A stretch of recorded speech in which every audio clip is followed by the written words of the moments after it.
Hello everyone, myself Ritu Kaushik from Civil Engineering Department in RPIT campus, Karnal. Welcome back to our YouTube channel. It's RPIT Academy. If you like the content in this video, please subscribe our channel and like the video. Today is our topic footing. ठीक है. First one, definition of footing.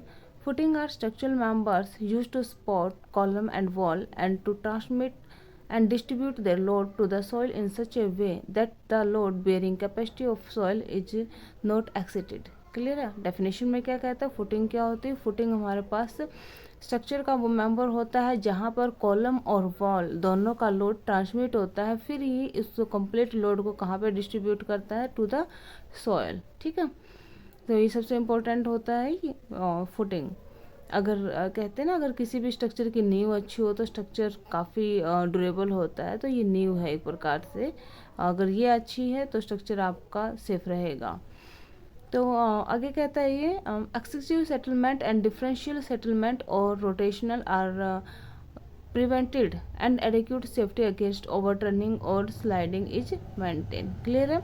Prevent करता है differential settlement को या फिर excessive settlement को या फिर रोटेशन को. ये क्या करता है, प्रिवेंट करता. और ऐसी एक एडिक्यूट सेफ्टी प्रोवाइड करता है किसके अगेंस्ट, ओवरटर्निंग और स्लाइडिंग, ताकि आपकी जो बिल्डिंग है वो ओवरटर्न ना हो या फिर स्लाइड ना हो, मेंटेन करके रखता है. ठीक है. This is known as the footing. Clear है. फुटिंग क्या होता है, बहुत ही इंपॉर्टेंट मेंबर्स होता है जो कंप्लीट लोड को ट्रांसफर करता है टू द सॉयल. नेक्स्ट हम करेंगे type of footing. First one, wall footing.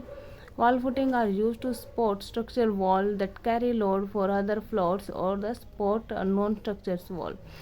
Clear है. जैसे नाम से ही हमें पता चल रहा है कि वॉल फुटिंग है, तो क्या होता है कि फुटिंग है और वॉल का लोड क्या करते हैं, ये ट्रांसफ़र करते हैं. नेक्स्ट हमारे पास आइसोलेटेड और सिंगल फुटिंग, जो सिर्फ एक कॉलम, जैसे हम एक बिल्डिंग बनाते हैं तो एग्जांपल के थ्रू मैं आपको समझाने की कोशिश करती हूँ कि हम बिल्डिंग बनाते हैं, अगर अलग अलग कॉलम की हम अलग अलग फुटिंग लेके चल रहे हैं, that is known as the single footing. कई बार क्या होता है कि कॉलम हमारे दो होते हैं और दोनों की हम एक ही फुटिंग लेके चलते हैं, तो that is known as the combined footing. Single footing are use to support single column. ठीक है. क्लियर है. This is one of the most economical type of footing and is used when column are spaced at relative long distance. Next रहेगा हमारे पास combined footing, support two column. Clear. जब दो column की जो फुटिंग होती है, जैसे डायग्राम में भी आपको शो किया हुआ है कि फुटिंग हमारे पास एक है लेकिन कॉलम का कितने हैं, 2 हैं.